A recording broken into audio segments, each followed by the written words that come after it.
1 degree ऊपर है मेथी दाने से। चूना सबसे अच्छी वातनाशक औषधि है। चूने के बारे में भागवत जी का बहुत रिसर्च है, बहुत रिसर्च है, और वो ये कहते हैं कि ये भगवान की दी हुई प्रचंड मात्रा में अद्भुत ऐसी चीज है जो आपके वात के सब रोगों को दूर करेगी। माने घुटने दुखते हैं, कमर दुखती है, कंधा दुखता है, चूना खाइए। फिर वो कहते हैं कि इतना ही नहीं, शरीर में कैल्शियम जो है ना, कैल्शियम ये एक घटक है, माइक्रो न्यूट्रिएंट इसको कह सकते हैं अंग्रेजी में, सूक्ष्म पोषक तत्व है।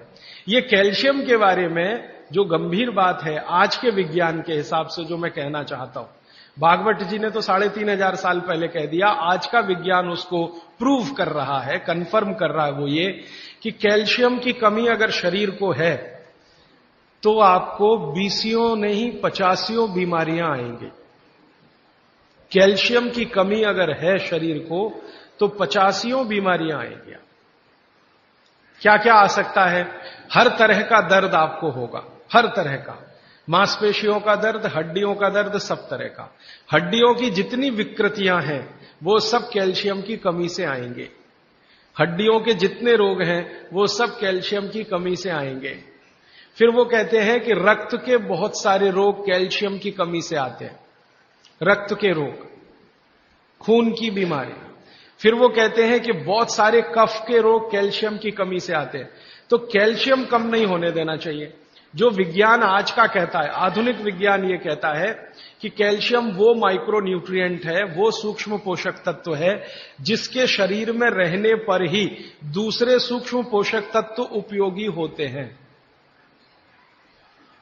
ये 12-15 साल का रिसर्च है। एक वाक्य में मैंने खत्म कर दिया। कैल्शियम की उपस्थिति में ही बाकी सभी सूक्ष्म पोषक तत्व उपयोगी होते हैं। इसका मतलब यह है कि अगर आपको शरीर में विटामिन सी का असर देखना है तो कैल्शियम चाहिए, विटामिन ए का असर देखना है तो कैल्शियम चाहिए, विटामिन बी का असर देखना है तो कैल्शियम चाहिए, अगर विटामिन डी का असर देखना है तो भी कैल्शियम चाहिए, विटामिन के का असर देखना है तो भी कैल्शियम चाहिए, प्रोटीन अच्छे से आपके शरीर को काम में आए तो कैल्शियम चाहिए, कार्बोहाइड्रेट्स ठीक से आपके शरीर को मदद करे तो कैल्शियम चाहिए, फैट्स आपके शरीर में डिसॉल्व होते रहें और जहां जरूरत है वहां लुब्रिकेशन में मदद करते रहे तो कैल्शियम चाहिए। माने समझ लीजिए कि कैल्शियम अगर नहीं है तो शरीर में सब कुछ बीमारियां आने ही वाली है। इसलिए कैल्शियम की उपलब्धता शरीर को होनी ही चाहिए। अब इसके बारे में भागवत जी कहते हैं, आधुनिक विज्ञान ने अभी प्रूव किया, भागवत जी पहले ही कह गए कि हमारे शरीर की 40 वर्ष की उम्र तक, 40 से 45 वर्ष की उम्र तक जो कुछ भी हम खा रहे हैं इसी में से हमको कैल्शियम मिलता रहता है। सबसे ज्यादा कैल्शियम आप जानते हैं दूध में है, दूध, फिर दूध के बाद दही, दही के बाद मट्ठा, मट्ठे के बाद मक्खन, मक्खन के बाद घी, इन सब में भरपूर कैल्शियम है। फिर आपने खाया संतरा, मौसम्मी, नारंगी, अंगूर, द्राक्ष, जो भी खट्टे फल, आम वगैरह वगैरह, सब में कैल्शियम भरपूर मात्रा में है। फिर सबसे ज्यादा कैल्शियम फलों में माना जाता केले में है। केला भरपूर खाना चाहिए क्योंकि कैल्शियम का सबसे बड़ा भंडार है और आसानी से हजम होता है। तो ऐसे जो फल हैं इनका जो कैल्शियम है ये 40-45 साल तक हमें आसानी से मिलता रहता है, क्योंकि शरीर की जो बायोकेमिस्ट्री है 40-45 साल तक एकदम दुरुस्त और तंदुरुस्त रहती है। जठर अग्नि भी तीव्र रहती है, बाकी सब फंक्शन ठीक है। लेकिन जैसे ही 45 की उम्र खत्म होती है, माताओं को ये बात विशेष रूप से कह रहा हूं, बहनों को, माताओं को, जैसे ही आपकी 45 की उम्र पूरी होती है और आपका मेंसेस साइकिल बंद होता है, मासिक धर्म आपका बंद होता है, उसी समय आपको कैल्शियम हजम होना कम होना शुरू होता है। आप कितना भी ये सब चीजें खाएं, केला भी खाएं, ये भी खाएं, लेकिन कैल्शियम उतना पूर्ति नहीं करता, क्योंकि कैल्शियम को शरीर में डाइजेस्ट कराने वाला जो हार्मोन है वो तभी तक आपको है जब तक आपकी मासिक चक्र की शुरुआत है। मासिक चक्र बंद होते ही ये हार्मोन कम होता है। आप जानते हैं कई हार्मोन्स कम हो जाते हैं, तो कैल्शियम डाइजेस्ट होना बहुत मुश्किल होता है। तब आपको जरूरत पड़ती है कि बाहर से कैल्शियम लें।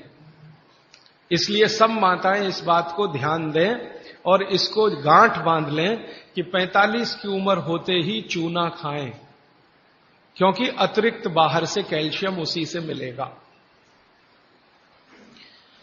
चूना जरूर खाएं आप सबके लिए, और आपको भी है चूना खाएं, क्योंकि आपकी उम्र भी 45 की जब पूरी होगी तो ये जो कैल्शियम है वो आपके लिए पर्याप्त नहीं है जो फलों से और सब्जियों से आ रहा है, कुछ अतिरिक्त चाहिए। और चूंकि बाकी सब माइक्रो न्यूट्रिएंट्स कैल्शियम की उपस्थिति में ही काम आएंगे, इसलिए इस पर ध्यान दीजिए। तो शायद इसलिए इस देश में एक परंपरा विकसित हुई है पान खाने की। ये पान खाने की परंपरा बहुत वैज्ञानिक है, बहुत ही वैज्ञानिक।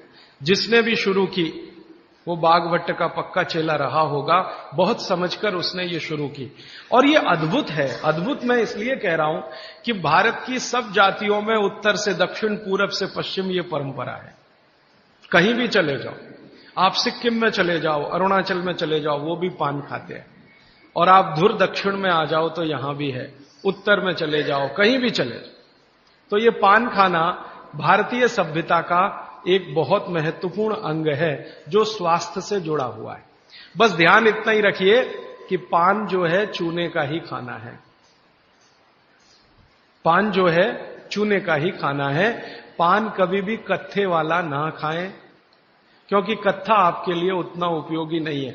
कत्था स्वाद के लिए आप उपयोग करते हैं, चूना औषधि के लिए उपयोग करते हैं। ये बात मैं एक बार पहले भी कह चुका हूं, आज फिर से इसलिए कह रहा हूं कि कुछ नए चेहरे मैं देख रहा हूं। तो आपके रसोई में मेथी दाना हो गया, चूना हो गया, पान हो गया, फिर पान के बाद आपको जीरा, हींग वगैरह वगैरह, अजवाइन, ये सब हो गई। ऐसी कुल 108 औषधियां हैं। गरीब से गरीब आदमी की रसोई में ये औषधियां हैं, इनका भरपूर उपयोग करिए।